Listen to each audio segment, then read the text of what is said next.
vai e clama aos ouvidos de Jerusalém, dizendo: assim diz o Senhor, lembro-me de ti, da beneficência da tua mocidade e do amor do teu noivado, quando me seguias no deserto, numa terra que não se semeava. Então Israel era santidade para o Senhor, e as primícias da sua novidade.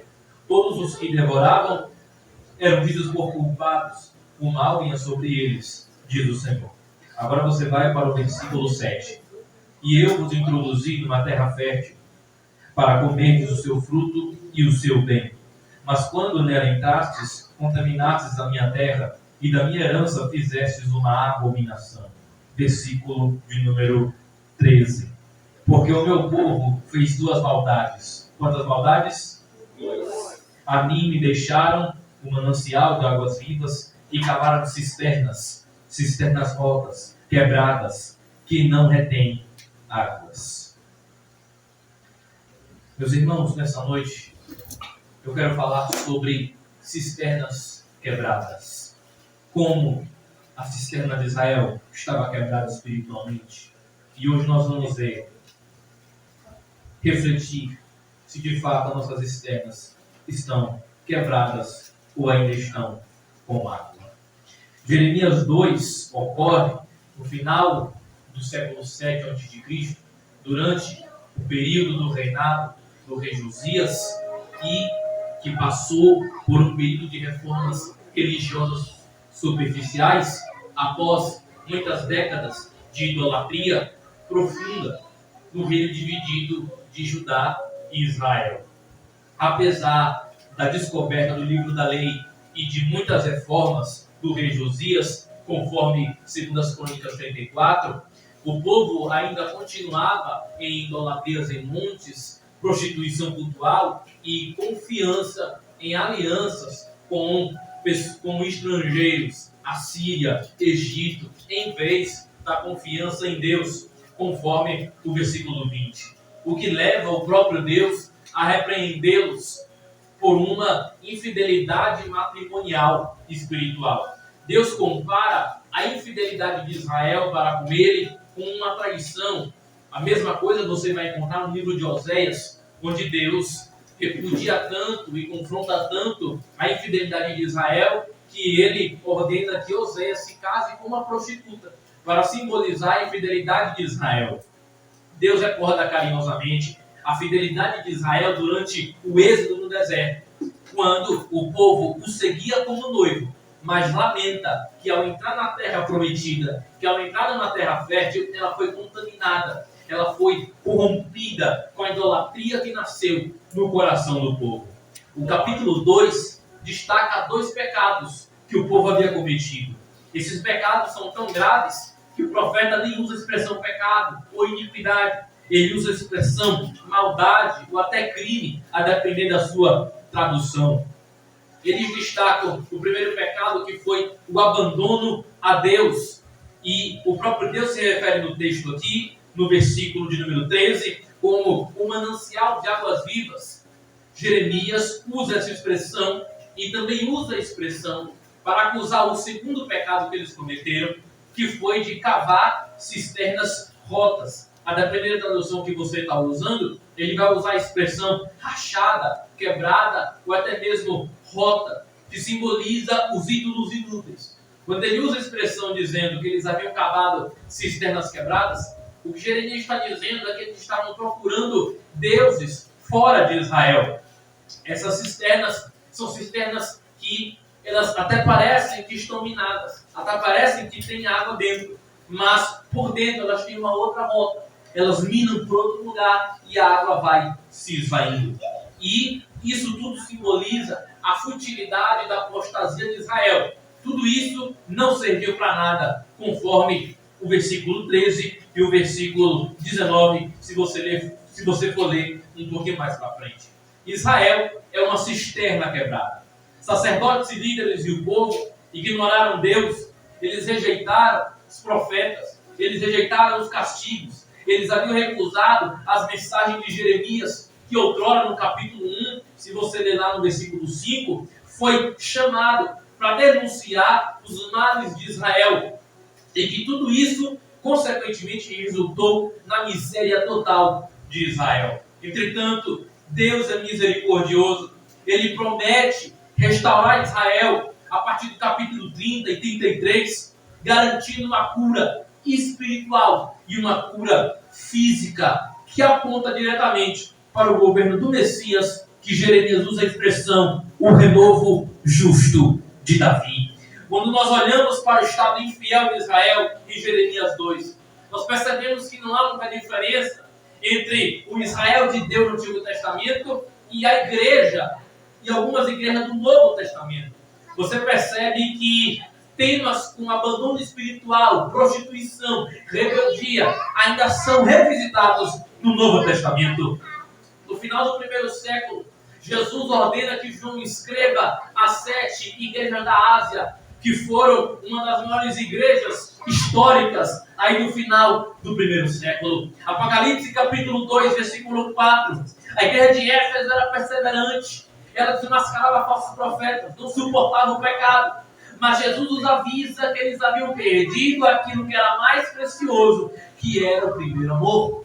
E que se eles não se arrependessem, eles perderiam a sua glória, eles perderiam a unção que haviam recebido. Ainda no capítulo 2, do versículo 12, a igreja de Pérgamo tinha uma boa fé, ela não negava Cristo, mas apoiava a prostituição, a rebeldia e a idolatria, dando espaço para a doutrina de Balaão e a doutrina dos nicolaítas, que eram seitas que apoiavam a prostituição e a idolatria. Em Apocalipse capítulo 3, versículo 15 a 17, a igreja de Laodiceia era rica, se achava autossuficiente, ela tinha uma boa infraestrutura, ela era mega na sua organização, mas como organismo ela estava doente, ela era cega, pobre, nua e vazia, iguais às cisternas que Israel havia cavado anteriormente. E Jesus pede que eles se arrependam. O que aconteceu com essas igrejas não é diferente do que acontece na igreja da atualidade. O que aconteceu com essas igrejas históricas no tempo de João não são diferentes com o que está acontecendo com uma igreja evangélica no Brasil. A igreja está caminhando por um caminho tortuoso. A igreja está caminhando por um caminho esquisito, por um caminho estranho, nunca mais visto na história da humanidade. Você percebe, compara a igreja de hoje em dia com a igreja dos nossos avós, dos nossos pais, há 20, 10, 30 anos atrás, não é mais a mesma coisa. Pecados que a Bíblia declara que são pecados estão sendo normalizados. Trocar de esposa não tem mais nada a ver. Roubar os outros não tem nada a ver. Esconder aquilo que a Bíblia diz é agora a tendência para essas pessoas. Muitos estão exibindo sem medo, não estão mais denunciando falsos profetas, não estão mais denunciando, defendendo a sã doutrina, protegendo a Bíblia como de fato ela deveria ser protegida. E aí quem faz o contrário é chamado de legalista, é chamado de fariseu, é chamado de religioso. Pois é isso que dá andarmos na contramão. E o que acontece é que todo esse aglomerado, eles estão cavando, não a própria cova, mas estão cavando cisternas quebradas. Aleluia! Meu Deus. Mas é tempo de retornarmos àquilo que Israel havia deixado. É hora de nós retornarmos àquilo que Israel havia deixado para trás. Se nós não quisermos errar como Israel errou, é necessário que façamos aquilo que Israel não fez.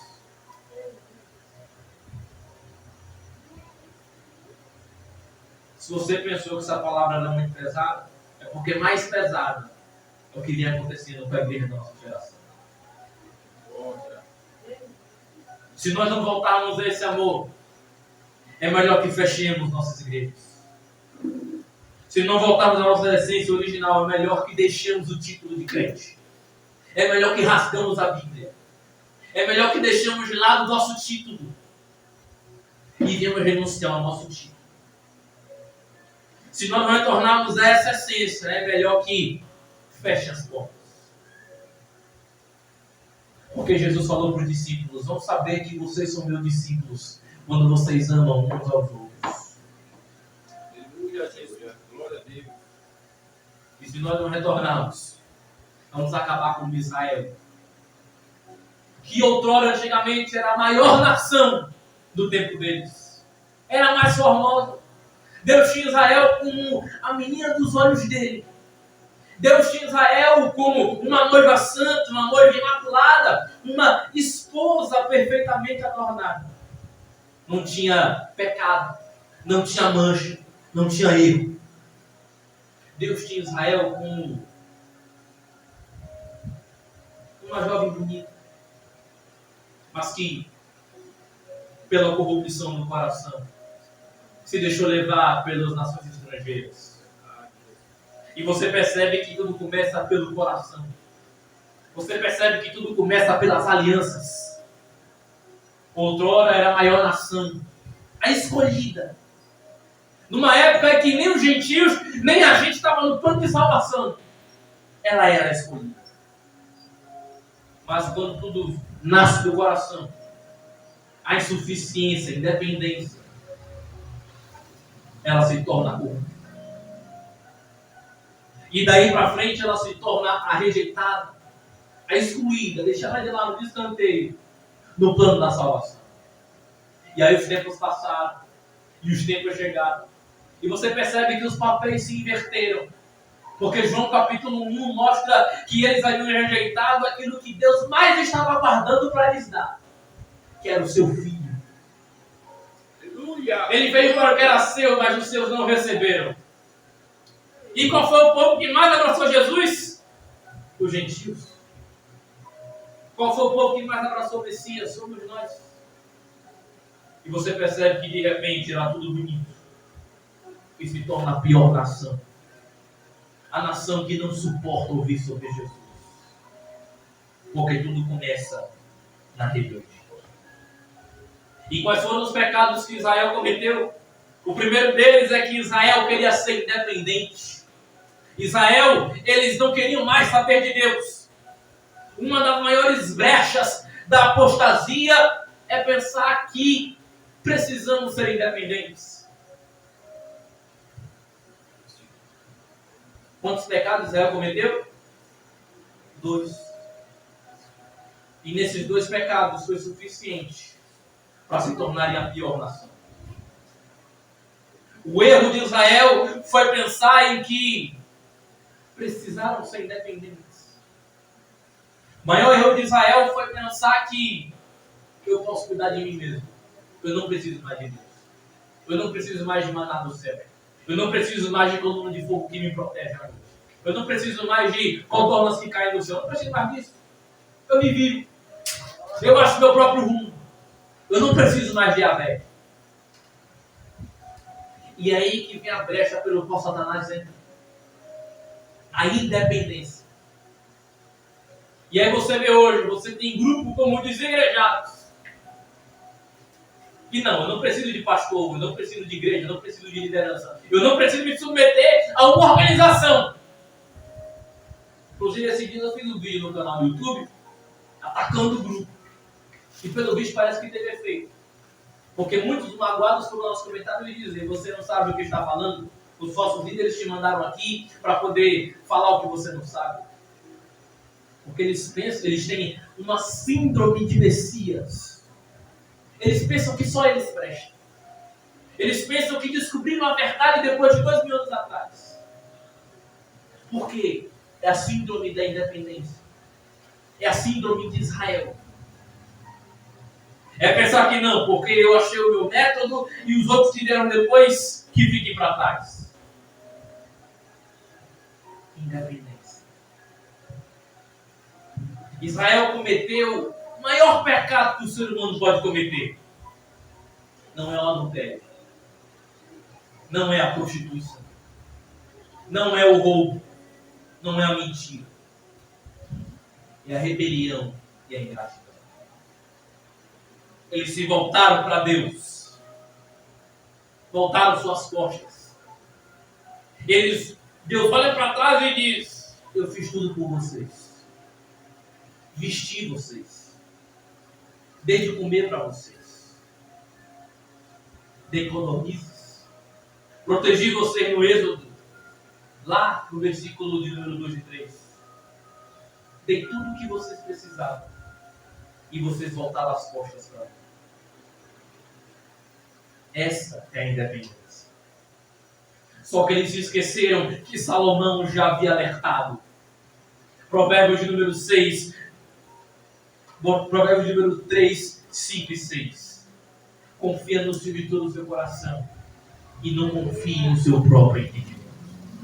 Eles haviam esquecido que Deus já havia falado há muito tempo. Tiago capítulo 4, versículo 6. Deus resiste aos soberbos, mas dá graça aos humildes. O nosso Jesus já havia alertado em João capítulo 15, versículo 5. Sem mim, nada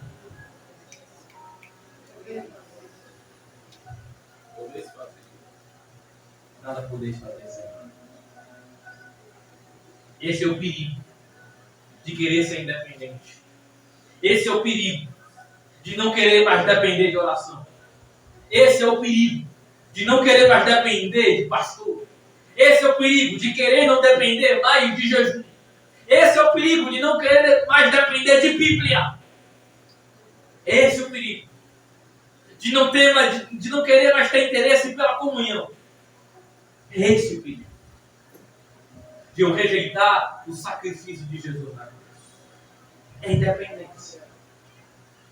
E hoje nós estamos vivendo uma geração independente. Sou eu que faço, sou eu que posso, sou eu que determino, eu que comando, eu sou o manda-chuva aqui. As pessoas não querem mais saber de Deus. Por que você não prega? Por que você não faz isso? Por que você não faz que nem a religião vizinha? Todo mundo sabe o caminho de casa. Todo mundo sabe o papel e a pregação da igreja. Todo mundo sabe o que Jesus fez há 2000 anos atrás. Todo mundo sabe o caminho de casa. Não é falta de pregação, porque tem quem prega. Não é falta de louvor, música. Não é falta de envolvimento do crente em movimento da sociedade, não é. É a vontade de ser independente. É a vontade de rejeitar a Deus. É a vontade de querer ser o próprio Deus da vida. Essa é uma brecha que quando Satanás entra, ele faz esse tipo de pensamento. Você não precisa dos outros. Você quem manda agora. O comando é seu. O comando é nosso. Satanás dizendo. Ele diz, é você que manda na sua vida. Não precisa mais confiar em Deus. Mas Jesus nos reuniu aqui hoje para refletirmos e não cometermos o mesmo erro de Israel. Levanta sua mão comigo, por gentileza. E você vai dizer no 3: Eu dependo de Deus. Nós dependemos de Deus. E só quem depende de Deus vai abrir a boca para glorificar o nome do Senhor Jesus. Só quem depende de Deus vai abrir a boca para glorificar a Ele. Porque Ele nos trouxe até aqui e por causa dEle, por causa da nossa dependência com Ele, nós estamos vivos aqui hoje.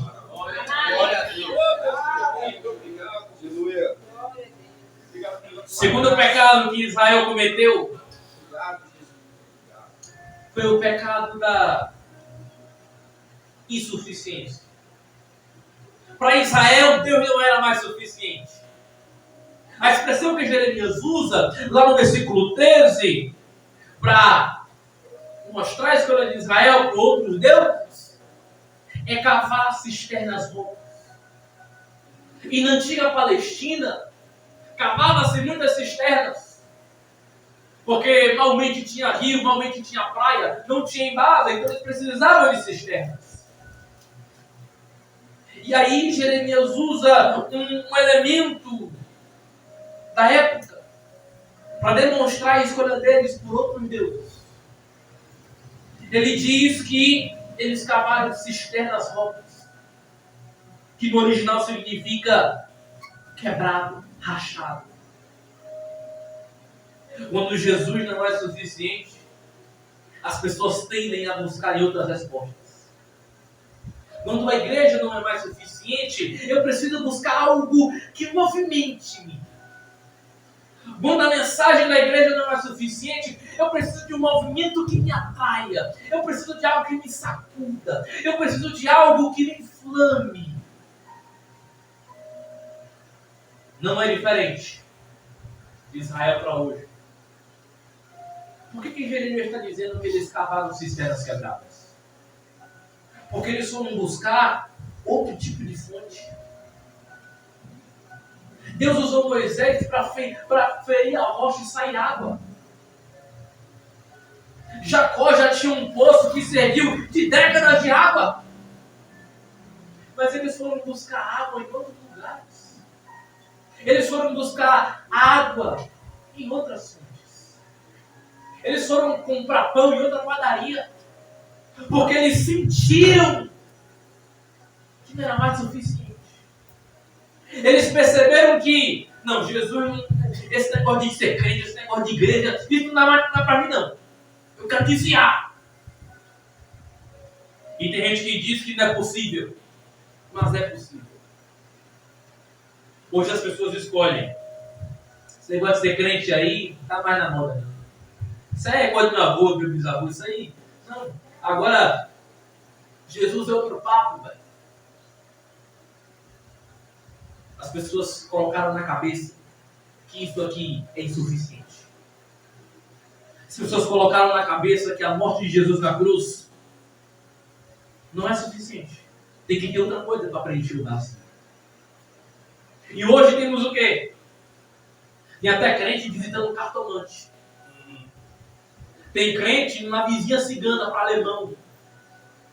Tem crente indo naqueles panfletos que tem no ponto de ônibus para virar carta. Para ver aquelas pessoas que fazem búzio, tarô. Para fazer uma amarração. Ou para ter uma adivinhação. Tem gente que às vezes vira de terça ou quinta e não está aqui por quê? Porque às vezes vai em outros lugares. Ah, porque você está aqui? Não, porque na minha igreja não tem aquilo que eu quero. Porque na minha igreja não tem aquilo que eu gosto.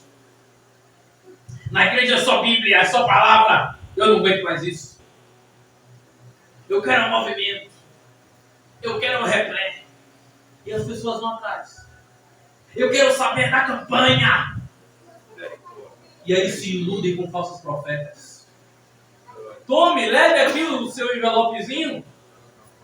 Pega aqui o seu envelope e você vai dizimar 7%, 7 dias, 7 vezes 7, por 7 semanas, e Deus vai lhe dar uma benção 7 vezes maior.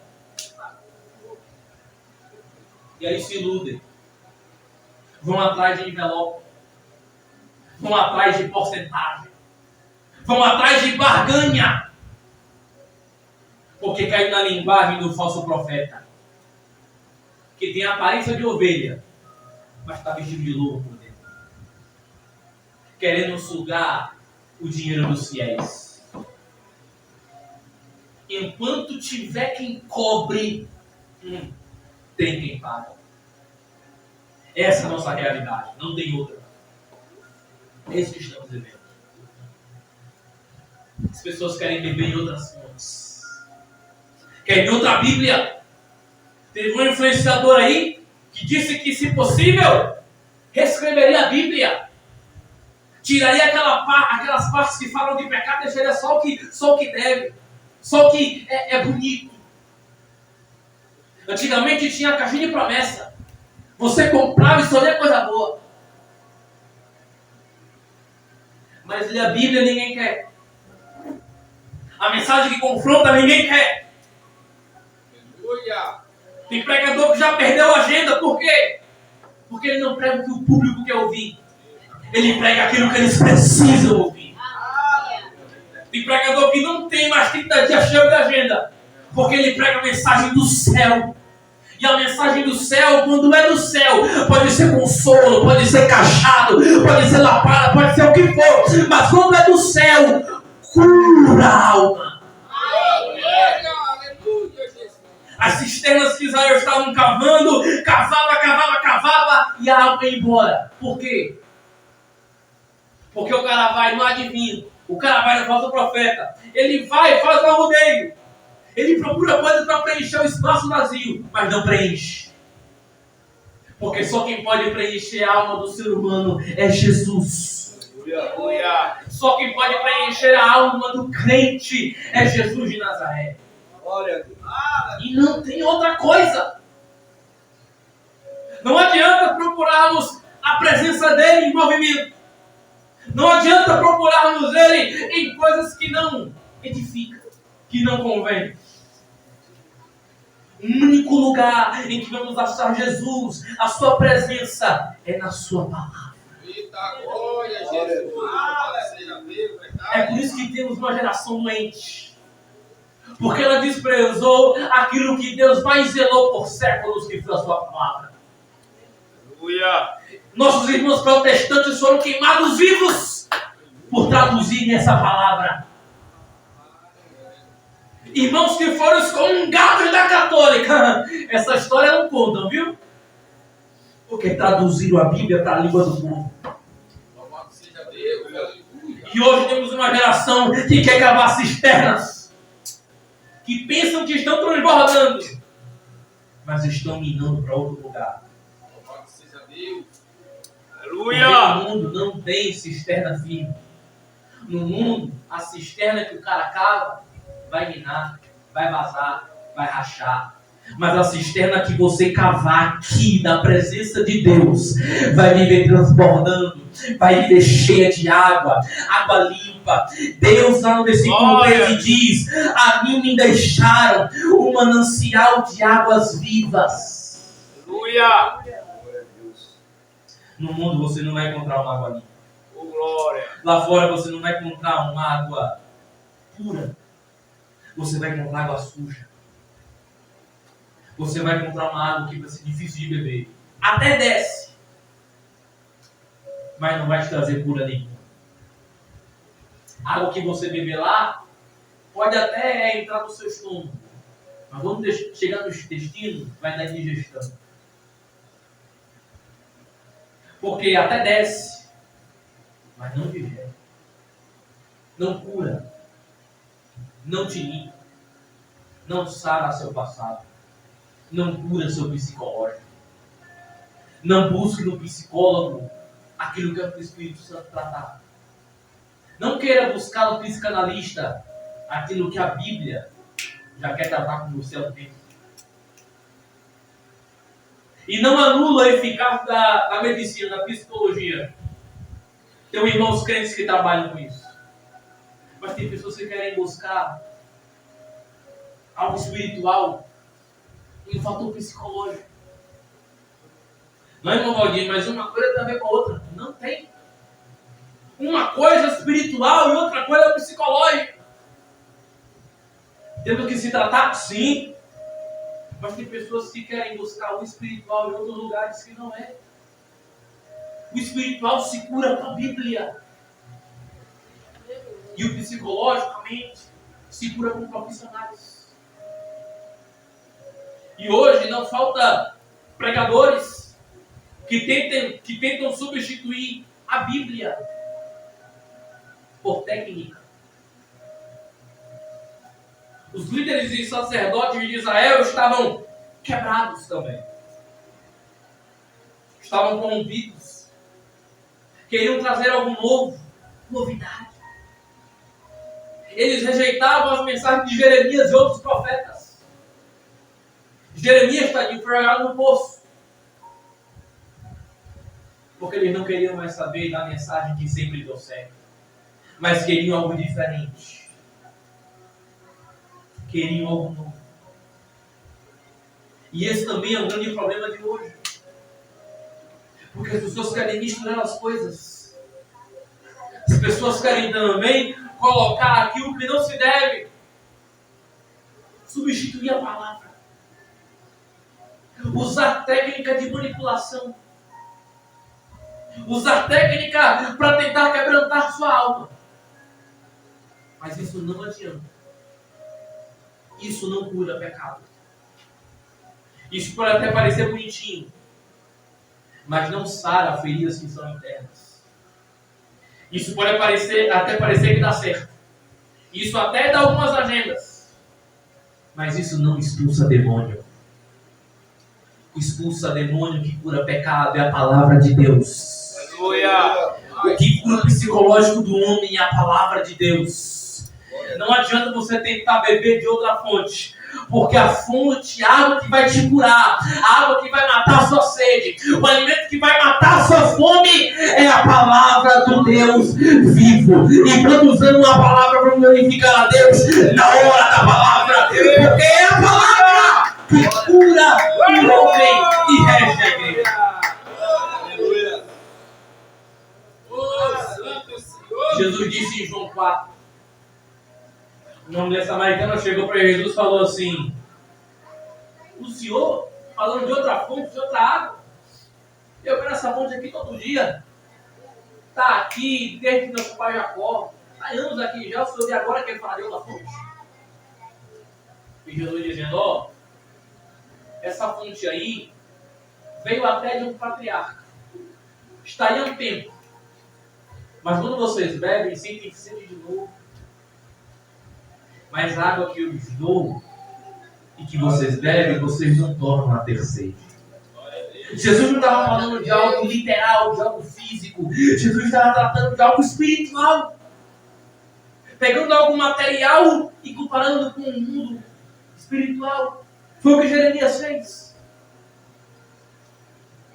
E Jesus disse: olha, se você beber da minha fonte, eu te garanto, eu te prometo, que você nunca mais vai tornar a ter sede.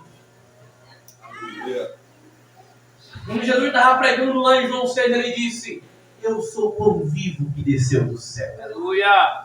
E todos aqueles que se alimentam desse pão saciam a sua fome para sempre. Jesus estava dizendo: essa sede por algo é a sua alma que grita. As almas das pessoas estão feridas. Vivemos em um mundo em que as pessoas vivem magoadas. E elas tentam buscar algo para preencher esse vazio. E Jesus sempre deu o sinal: ó, quer matar sede? Vem para o meu caminho. Quer matar fome? Vem para o lado de cá. Mas as pessoas recebem promessas vazias e vão atrás. E Jesus disse: eu lhe garanto, eu lhe prometo.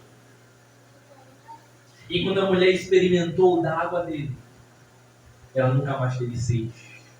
Aleluia. Quando ela experimentou da água do mestre,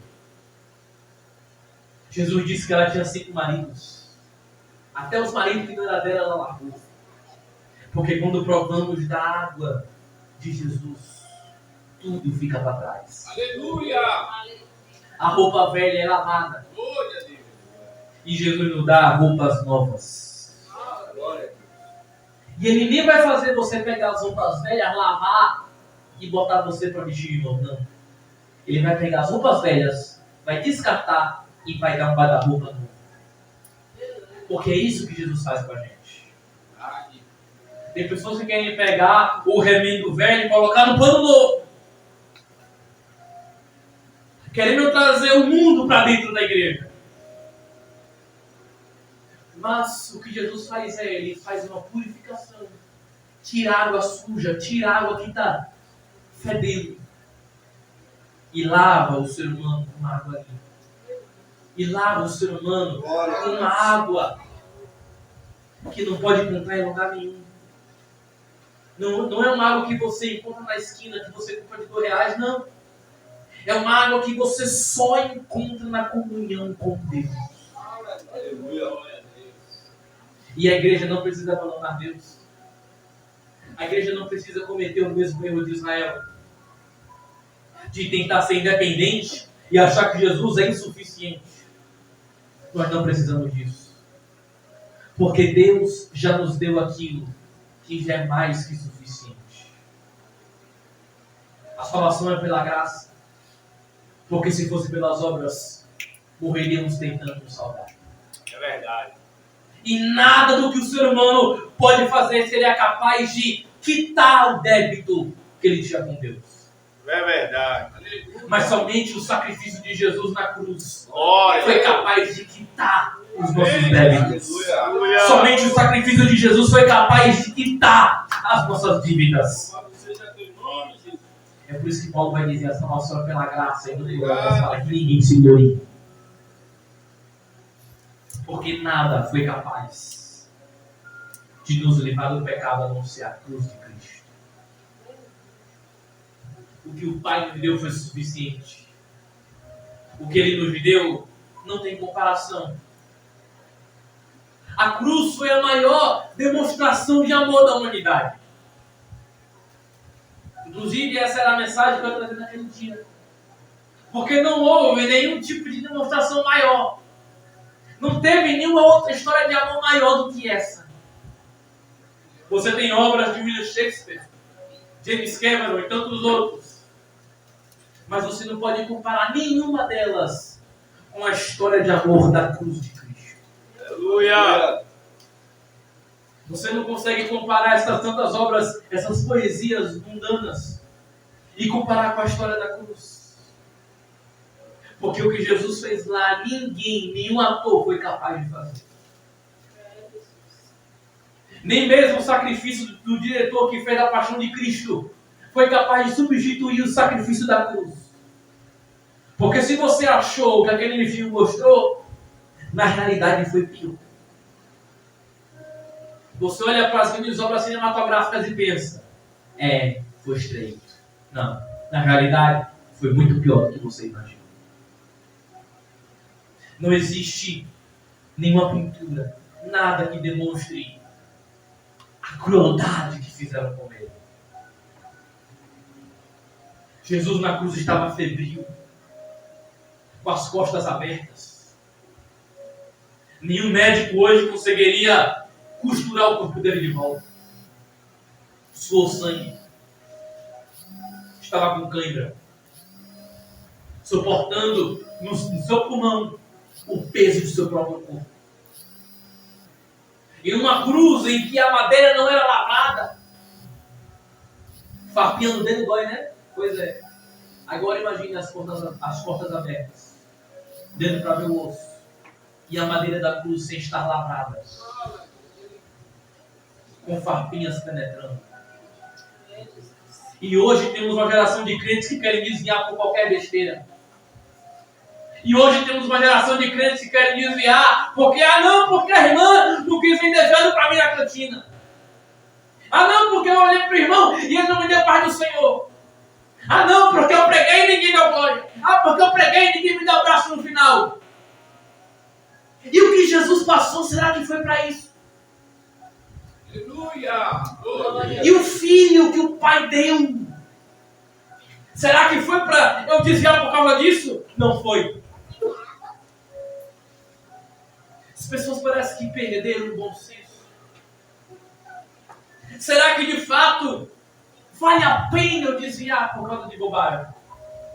Será que o que Jesus sofreu por mim vale a pena mesmo largar a cruz? Não vale a pena. Será que vale a pena desviar porque eu te convidado no aniversário, numa festa, na balada, você foi e se engraçou com alguém? Será que vale a pena? Oh, aleluia! Oh, Jesus! Será que vale a pena voltar para o mesmo caminho que você veio? Só porque passou o flashback na mente? Não vale a pena. Será que vale a pena desviar porque a namoradinha ou o namoradinho não quis mais saber? Não vale a pena. Precisamos ter compromisso com a cruz. Oh, aleluia! Aleluia! Paulo ele disse, eu não me glorie em mais nada a não ser na cruz de Cristo. Precisamos ter compromisso com a cruz. Porque quando eu tenho compromisso com a cruz, a prova não pode me fazer desviar, a tribulação não pode me fazer desviar, os débitos, as dívidas não podem me fazer desviar. Quando eu tenho compromisso com a cruz de Cristo, nada nesse mundo pode se comparar com o meu compromisso com Ele. Glória a Deus! Aleluia! Aleluia! Oh, Deus! Precisamos ter esse compromisso. Deus maravilhoso! E retornar aos conceitos dos nossos pais, dos nossos irmãos primitivos, que outrora os imperadores vinham e diziam, Negue Jesus, o seu amor. Eles vinham. Tem uma história muito marcante de um pastor chamado Policarpo. Ele entrou na arena e o imperador disse: nega Jesus, ou os leões vão te devorar vivo.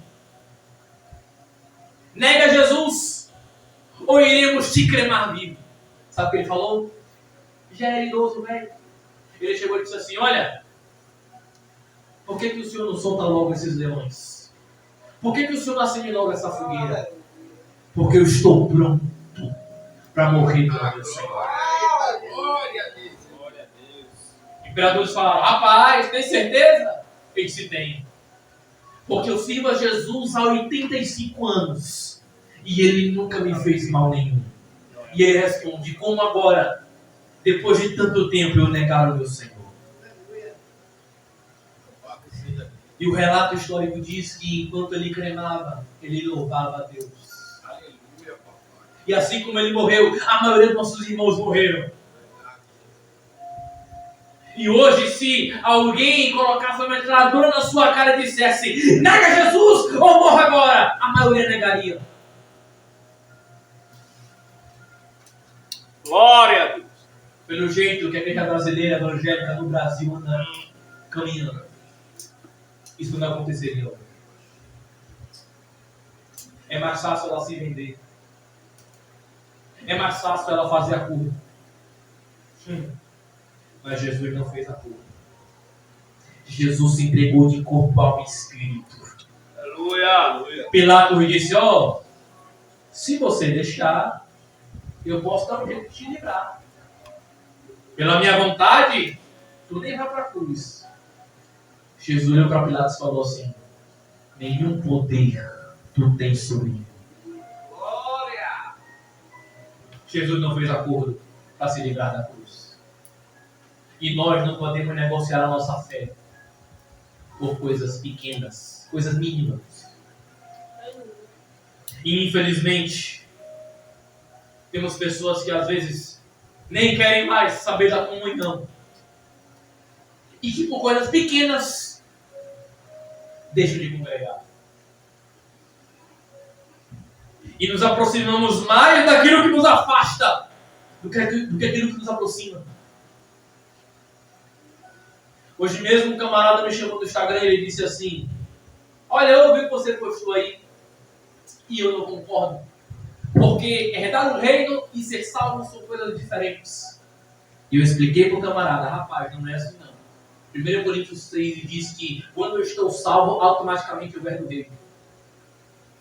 E ele queria debater, seguindo aquela teologia de Paulo Marçal, entre outros. Depois de um tempo eu voltei no Instagram e ele não tinha falado mais nada e eu disse: mas irmão, mesmo com divergência teológica, eu vou para o mesmo céu que você. Eu disse: mesmo com divergência teológica, nós ainda somos irmãos. Ele voltou, gravou um áudio e disse: amém, meu irmão, glória a Deus. Você vinha para cá em Juba, a gente vai sentar e conversar um pouquinho. Porque precisamos mais nos unir pelo aquilo que nos aproxima do que aquilo que nos afasta. Hoje em dia trocaram o Pai do Senhor irmão pela pergunta: tu é calvino ou tu é arminiano? Tu é pentecostal ou tu é batista? Pelo amor de Deus, irmão. Que diferença isso faz? Crê em Jesus? Creio. Crê no céu? Creio. Anda em santidade? Sim. Então pronto. Glória a Jesus. Chega de nos separarmos com rótulos denominacionais. Precisamos ser mais sérios na fé. Precisamos entender que no céu não vai subir CNPJ, mas CPF. Cada um sendo salvo. E é isso que nos aproxima. E Deus usa essa palavra hoje aqui para entendermos e não cometermos os mesmos pecados que Israel cometeu. Porque por 2 pecados se tornaram a pior nação. E hoje mal consegue ouvir a palavra de Jesus. Então nós como igreja não podemos falhar nisso. Temos que prosseguir avançando. Porque os dias são maus. E a cada dia que se passa aumenta a probabilidade de Jesus voltar a qualquer momento. Não importa se é antes ou se é depois da grande tribulação. O que importa é que Ele vem e que eu e você temos que estar preparados e prontos. Fique de pé comigo, em nome de Jesus. Maravilha, boa palavra. Aleluia. Glória a Deus, Senhor. Aleluia, minha irmã Lavinha. Glória a Deus. Tá, né? Certo? Eu queria que você nessa noite desse a mão para o irmão que está no seu lado. E que com a outra, se tivesse outra, você colocasse no seu coração. E eu vou orar com vocês nesse momento. E nós vamos orar para que Deus restaure a nossa geração. Nós vamos fazer um clamor para que Deus nos ajude a prosseguir. E para que Ele nos ajude a não cometer os mesmos pecados que Israel cometeu. Senhor, eu preguei a sua palavra, eu preguei em seu nome. Preguei tudo aquilo que o Senhor quis que eu pregasse. Senhor, que nós não venhamos cometer os mesmos erros que Israel cometeu. Senhor, que o Senhor nos ajude a prosseguir caminhando para o céu. Meu Deus, que nós venhamos ter compromisso com a Tua palavra. Que nós venhamos ter compromisso com os nossos santos, com nossos irmãos. Que venhamos ter compromisso com a cruz de Cristo. Que venhamos ter compromisso com o Teu Evangelho, com a mensagem da cruz. Que venhamos ter compromisso, Deus, com a santidade, com a integridade da igreja. Senhor, nos prepara para o arrebatamento. Nos prepara, Senhor, para encontrarmos com o Senhor nos ares. Nos prepara, meu Deus, para encontrarmos com o Senhor naquele dia. Meu Deus, que o Senhor nos ajude, Pai. Que o Senhor nos ajude, Senhor, para que possamos suportar uns aos outros, como ensinou nosso irmão Paulo. E que nós venhamos, Pai, crescer em amor cada vez mais. Tira, Deus, em nome de Jesus, o pecado da nossa geração. Meu Deus, amadurece essa geração de crentes, Jesus. Ajuda, Pai, a igreja evangélica brasileira a caminhar. Não só a igreja evangélica no Brasil, mas em todos os lugares. Nossos irmãos que estão sofrendo. Nossos irmãos que estão sendo mortos, degolados vivos. Que o Senhor nos ajude, meu Deus do céu. Que o Senhor tire do nosso meio a idolatria, o pecado, Pai, da rebeldia. Que nós venhamos, Pai, aprender que dependemos completamente do Senhor. Que nós venhamos aprender que só nós dependemos do Senhor. A igreja evangélica brasileira não depende do Senado. A igreja evangélica não depende da política. Não depende de ligações, de amizades intelectuais. Ela depende da graça de Deus. Ela depende da glória de Deus.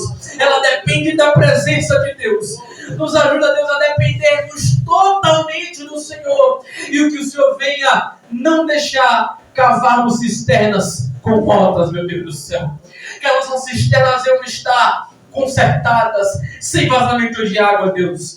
Que o Senhor nos ajude, Pai, a termos uma cisterna limpa e que nós não venhamos buscar resposta em outros lugares. Que o Senhor venha nos ajudar a expulsar tudo aquilo que nos afasta do Senhor. Se há algo entre nós essa noite, Pai, que nos afasta do Senhor, que o Senhor possa causar repúdio e que nós venhamos abrir nossos olhos no nome de Jesus. E a igreja que crê vai dizer glória a Deus. A igreja que crê vai dizer aleluia. A igreja que crê vai dizer eu dependo do Senhor. Eu não dependo de mais ninguém. Eu dependo da presença do nosso Senhor Jesus, que morreu na cruz do Calvário por cada um de nós, e que Deus nos abençoe no nome de Jesus. Glória.